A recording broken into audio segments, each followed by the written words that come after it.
Hey guys, आप सबका एक बार फिर से मेरे YouTube channel A to Z smart अध्ययन में स्वागत है। आज मैं आप सबके लिए लाया हूँ BPSC TRE 2.0 class 9 10th Hindi paper का सॉल्यूशन। तो बिना देर किए स्टार्ट करते हैं। क्वेश्चन नंबर 71, हिंदी साहित्य के प्रारंभिक इतिहासकार मिश्र बंधुओं द्वारा लिखित 4 खंडों की रचना का क्या नाम है? तो इस रचना का नाम है मिश्र बंधु विनोद। क्वेश्चन नंबर 72, आदिकालीन पृथ्वीराज रासो किसकी रचना है? तो चंद्रवरदाई की रचना है। हिंदी साहित्य के प्रारंभिक काल का आदिकाल नामकरण किसने किया? आंसर है आचार्य हजारी प्रसाद द्विवेदी। दोस्तों, जैसा कि आप सब इस स्लाइड को देख पाएंगे, हिंदी साहित्य के आरंभिक काल का नामकरण जॉर्ज ग्रेसन ने आरंभिक काल को चारण काल कहा, मिश्र बंधु ने आरंभिक काल को प्रारंभिक काल कहा, महावीर प्रसाद द्विवेदी जी ने बीज वपन काल कहा, रामचंद्र शुक्ल ने आदिकाल वीरगाथा काल कहा, राहुल सांस्कृत्यायन ने सिद्ध सामंत काल कहा, राम कुमार वर्मा ने संधि काल व चारण काल कहा और हजारी प्रसाद द्विवेदी ने आरंभिक काल को आदिकाल कहा। क्वेश्चन नंबर 74, भक्ति काल की समय सीमा क्या मानी गई है? आंसर सन 1375 से 1700। एक दोहा है, पोथी पढ़ी पढ़ी जगमुआ, पंडित भया न कोय, ढाई आखर प्रेम का, पढ़े सो पंडित होय। ये पंक्तियाँ किस कवि की हैं? तो answer Kabirdas. Question number 76, Hindi में सूफी प्रेमाख्यान लिखने वाले कवि हैं मलिक मोहम्मद जायसी। क्वेश्चन नंबर 77, भक्ति काल के किस कवि के नाम के पूर्व गोस्वामी लगाया जाता है? तो आप सब जानते हैं गोस्वामी तुलसीदास। अवधी भाषा में इनकी प्रसिद्ध रचना है रामचरितमानस। क्वेश्चन नंबर 78, मध्यकाल को रीतिकाल की संज्ञा किस विद्वान ने दी? तो प्रमुख फेमस आलोचक कौन है? आचार्य रामचंद्र शुक्ल। इन्होंने उत्तर मध्यकाल को रीतिकाल की संज्ञा दी। क्वेश्चन नंबर 79, निज भाषा उन्नति है सब उन्नति को मूल, बिन निज भाषा ज्ञान के मिटे न हिय को सूल। यह कथन किसका है? तो इस कथन को कहने वाले भारतेंदु हरिश्चंद्र हैं। क्वेश्चन नंबर 80, गोदान किस विधा की रचना है? तो गोदान मुंशी प्रेमचंद की एक उपन्यास है। गोदान के अलावा मुंशी प्रेमचंद के प्रमुख उपन्यास गबन, प्रेमाश्रम, सेवा सदन, निर्मला, कर्मभूमि, रंगभूमि, कायाकल्प, प्रतिज्ञा, मंगलसूत्र। हाँ, इनका मंगलसूत्र उपन्यास अधूरा रह गया क्योंकि मंगलसूत्र की रचना करते समय ही इनकी मृत्यु हो गई। क्वेश्चन नंबर 81, हल्दी घाटी की रचनाकार कौन है? Answer Shyam Narayan Pandey. Question number 82, Jaishankar Prasad द्वारा रचित नाटक हैं ध्रुव स्वामिनी। हिंदी साहित्य के किस काल को हिंदी साहित्य का स्वर्ण युग कहा गया है? तो भक्ति काल। क्वेश्चन नंबर 84, रामचरितमानस में कितने कांड हैं? 7। क्वेश्चन नंबर 85, सुमित्रानंद पंत आधुनिक काल के किस धारा के कवि हैं? छायावादी कवि हैं। 4 प्रमुख छायावादी कवि हैं सुमित्रानंद पंत, महादेवी वर्मा, सूर्यकांत त्रिपाठी निराला और जयशंकर प्रसाद। क्वेश्चन नंबर 86 से आगे 20 प्रश्न पैराग्राफ के हैं। इन प्रश्नों में इन पैराग्राफ को स्किप करेंगे, लेकिन इस पैराग्राफ में जो प्रमुख मुहावरे दिए गए हैं या शब्द दिए गए हैं उनके अर्थ को देखेंगे। क्वेश्चन नंबर 88, ऐश्वर्य का अर्थ है? ऐश्वर्य मतलब वैभव। क्वेश्चन नंबर 91, दिग दिगंतर का अर्थ है? सभी दिशाओं में। क्वेश्चन नंबर 92, धरती से आकाश तक पताका फहराना का अर्थ है? बहुत बड़ी सफलता मिलना। क्वेश्चन नंबर 95, मुँह देखी करना का अर्थ है? ऑप्शन सी, परिचय का लाभ लेना। क्वेश्चन नंबर 96, लल्लो पच्चो करना, लल्लो चप्पो करना। आंसर सी, मनचाही मधुर बात। क्वेश्चन नंबर 98, सानिध्य का अर्थ है निकट का प्रेरक भाव। क्वेश्चन नंबर 99, गांठ बांध लेना मुहावरे का अर्थ है दृढ़ निश्चय करना। क्वेश्चन नंबर 100, धन्य होना। आंसर सौभाग्यशाली होना। क्वेश्चन नंबर 102, मन में फुलझड़ी चलना। आंसर बहुत खुश होना। क्वेश्चन नंबर 103, आसमान छूना का अर्थ है सराहनीय सफलता। क्वेश्चन नंबर 106, भोला होना, सीधा होना। क्वेश्चन नंबर 107, धीरज खो बैठना का अर्थ है बेहोश होना, चीखने लगना, परेशान होना। तीनों यानी आंसर उपयुक्त में से एक से अधिक। क्वेश्चन नंबर 108, आंसू पोंछना का अर्थ है दर्द सहने का प्रयास करना। क्वेश्चन नंबर 109, कहानी है और उनके लेखक हैं, मिलान करना है। चीफ की दावत के लेखक भीष्म साहनी हैं। लाल पान की बेगम फणीश्वर नाथ रेणु। ईदगाह प्रेमचंद ने लिखी, उसने कहा था चंद्रधर शर्मा गुलेरी। तो इस तरह आंसर हुआ बी। क्वेश्चन नंबर 110, उपन्यास और उनके लेखक, मिलान करना है। राग दरबारी उपन्यास के लेखक हैं श्रीलाल शुक्ल। आपकी बंटी मनु भंडारी। झूठा सच यशपाल और जिंदगी नामा कृष्णा सोवती। तो इस तरह से आंसर हुआ ए।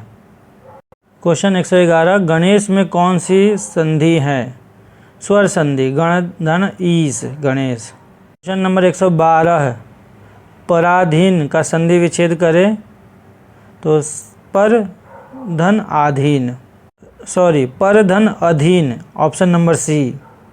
क्वेश्चन नंबर 113, नील कमल में कौन सा समास है? तो नील है कमल जो, कर्मधारय समास। क्वेश्चन नंबर 114, सिटीजन का हिंदी पारिभाषिक शब्द है सिटीजन यानी कि नागरिक। क्वेश्चन नंबर 115, सिलेबल को हिंदी में अक्षर कहते हैं। क्वेश्चन नंबर 116, समास के कितने भेद होते हैं? 6। अव्ययी भाव समास, कर्मधारय समास, तत्पुरुष समास, द्वंद्व समास, द्विगु समास और बहुव्रीहि समास। क्वेश्चन नंबर 117, यह स्वादिष्ट फल है। इस वाक्य में स्वादिष्ट किस वर्ग का शब्द है? तो ये विशेषण है। क्वेश्चन नंबर 118, खाक छानना का अर्थ है दर दर भटकना। क्वेश्चन नंबर 119, ऊँट के मुंह में जीरा का अर्थ है बहुत बड़े को बहुत थोड़ा देना।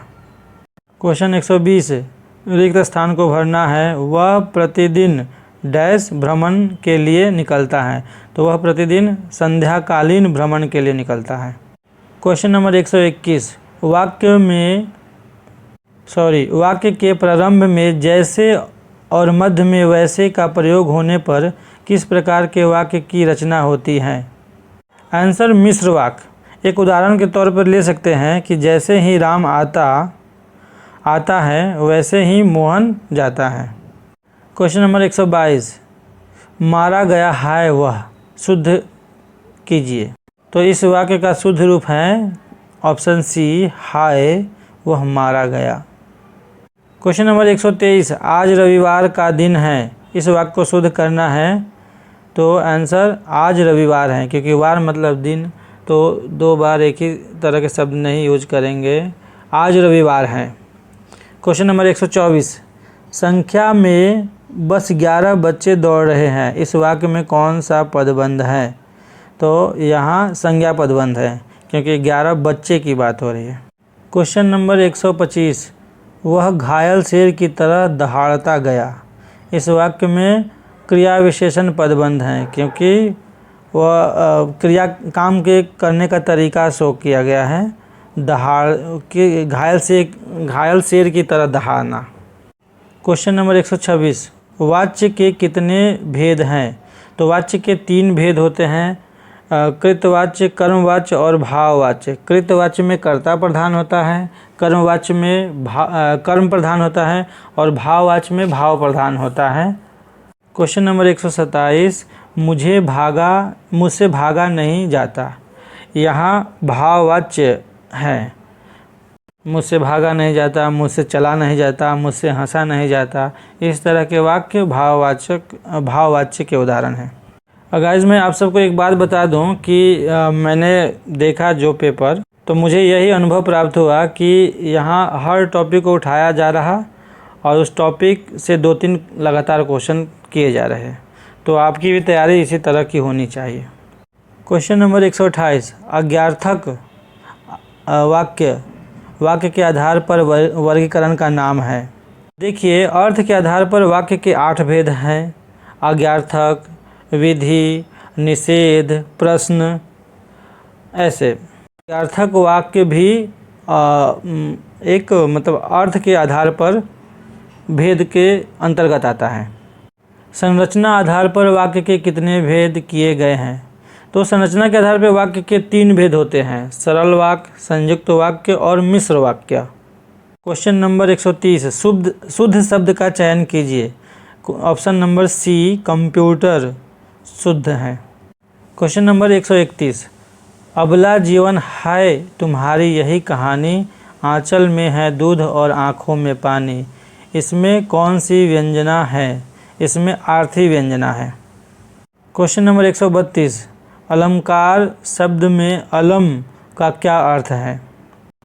अलम का मतलब होता है सुंदर और कार का मतलब होता है करना, और यहाँ सुंदर का तात्पर्य श्रृंगार से है, तो इसलिए अब आंसर होगा श्रृंगार। क्वेश्चन नंबर 133, पीपर पात सरिस मंडोला। इसमें उपमेय क्या है? तो गाइस उपमेय वो होता है जिसकी उपमा दी जाती है। यहाँ मन की उपमा दी जा रही है कि मन पीपर पात पीपल के पत्ते जैसा डोल रहा है, तो उपमेय मन है, जबकि उपमान पीपर पात है। उपमेय जिसकी उपमा दी जाए और उपमान जिससे उपमा दी जाए। क्वेश्चन नंबर 134, या अनुरागी चित्त की गति समझे नहीं कोय, ज्यों जो बूढ़ो श्याम रंग त्यों तो उजलू होय। यहाँ विरोधाभास अलंकार है। यहाँ कवि का कहना है कि जैसे जैसे श्याम रंग यानी काले रंग में डूबते हैं वैसे वैसे उज्जवल होते हैं। यहाँ श्याम रंग का मतलब रंग से नहीं, जबकि भगवान श्री कृष्ण की भक्ति से है। उस भक्ति में हम जितना डूबते हैं हमारे मन का अंधकार उतना दूर होता है। क्वेश्चन नंबर 135, उत्प्रेक्षा का शाब्दिक अर्थ क्या है? संभावना। क्वेश्चन नंबर 136, उदित उदय गिरि मंच पर रघुबर बाल पतंग, बिकसे संत सरोज सब हर्षे लोचन वृंग। इसमें किस अलंकार की योजना है? इसका आंसर है रूपक, क्योंकि यहाँ पर उपमेय में उपमान का आरोप निषेध रूप से हो रहा है। उदाहरण के लिए मुख चंद्र है, मतलब मुख चंद्र ही है, चंद्र के समान नहीं है। क्वेश्चन नंबर 137, अति कटु वचन कहती के कई, मानहु लोन जरे पर देई। इसमें कौन सा अलंकार है? इसमें उत्प्रेक्षा अलंकार है, क्योंकि जिन काव्य पंक्तियों में मानो, मानहु, जानो, जानहु ऐसे शब्द का प्रयोग हो तो समझ लीजिए कि यहाँ उत्प्रेक्षा अलंकार है। क्वेश्चन नंबर 138, मोम सा तन धूल चुका अब, दीप सा मन जल चुका अब। इसमें कौन सा अलंकार है? तो इसमें उपमा अलंकार है, क्योंकि तन और जल की उपमा दी जा रही है मोम और दीप से। जहाँ सा, जैसा इस तरह के शब्द दिखे तो समझिए उपमा अलंकार है। क्वेश्चन नंबर 139, दोहा छंद में प्रत्येक पंक्ति में मात्राओं की योजना क्या होती है? तो 13 + 11 की। दोहे में 4 चरण होते हैं। प्रथम और तृतीय चरण 13 के होते हैं, 13 मात्राओं के होते हैं, जबकि दूसरा और चौथा 11 मात्राओं वाले होते हैं। अस कही फिर चितई तेहि ओरा, सिय मुख शशि भय नयन चकोरा। इनमें मात्राओं को काउंट करेंगे तो पाएंगे कि हर एक चरण में 16-16 मात्राएं हैं। जिन काव्य पंक्तियों में 16-16 मात्राएं होती हैं वो चौपाई के होते हैं। क्वेश्चन नंबर 141, किस छंद के प्रत्येक चरण में 24 मात्राएं होती हैं और 11-13 पर यति होती है? आंसर रोला। रोला में 24, प्रत्येक चरण में 24 मात्राएं होती हैं और 11 और 13 पर यति होती है।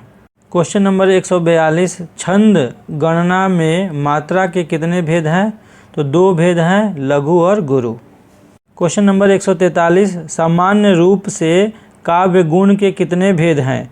तो 3 भेद होते हैं, ओज गुण, प्रसाद गुण, माधुर्य गुण। ओज गुण वीरता से भरा होता है, प्रसाद गुण निर्मलता और प्रसन्नता से भरा होता है और माधुर्य गुण मधुरता से भरा होता है। क्वेश्चन नंबर 144, इनकी गाथा छोड़ चले झांसी के मैदानों में, जहाँ खड़ी थी लक्ष्मीबाई मर्द बनी मर्दानों में। तो यहाँ ओज गुण है क्योंकि ये वीरता से भरा हुआ है। क्वेश्चन नंबर 145, चारू चंद्र की चंचल किरणें खेल रही थी जल थल में, स्वच्छ चांदनी बिछी हुई है अवनी और अंबर तल में। यहाँ देखिए एक शब्द है स्वच्छ। स्वच्छ, स्वच्छ मतलब निर्मलता यानी प्रसाद। क्वेश्चन नंबर 146, रस निष्पत्ति के स्थायी भाव के अतिरिक्त कितने तत्व माने गए हैं? तो रस के अवयव, रस के 4 अवयव हैं, स्थायी भाव, विभाव, अनुभाव, संचारी भाव या वैविचारी भाव। तो स्थायी भाव के अलावा और 3 स्थायी भाव हैं। क्वेश्चन नंबर 147, हिंदी में संस्कृत के 9 रसों में कितने नए रस जुड़ गए हैं? तो 2 और नए रस जुड़े हैं, वात्सल्य रस और भक्ति रस। क्वेश्चन नंबर 148, शांत रस का स्थायी भाव है निर्वेद। निर्वेद को सम भी कहते और वैराग्य भी। क्वेश्चन नंबर 149, बालगी विशाल विकराल ज्वाल जाल मानो, लंक लीलबे को काल रसना पसारी है, कंघो व्योम विथिका भरे हैं भूमि ध्रुम केतु, वीर रस वीर तरबारी सी उधारी है। इन पंक्तियों में किस रस का परिपाक है? तो भयानक रस है। इन वाक्यों को पढ़ने पे ही भय की अनुभूति या भाव प्रकट होता है, भयानक रस। क्वेश्चन नंबर 150, मैया कबही बढ़ेगी चोटी, कित बारी मोहि दूध पियत भय, यह अजहूँ है छोटी। इन पंक्तियों में किस रस का परिपाक है? तो ये वात्सल्य रस का परिपाक है यहाँ पर, क्योंकि भगवान श्री कृष्ण माँ यशोदा से पूछ रहे हैं कि बहुत बार दूध पीते हो गया लेकिन चोटी अभी भी छोटी हैं, वात्सल्य रस। तो ये था BPSC TRE 2.0 class 9-10 Hindi solution. धन्यवाद।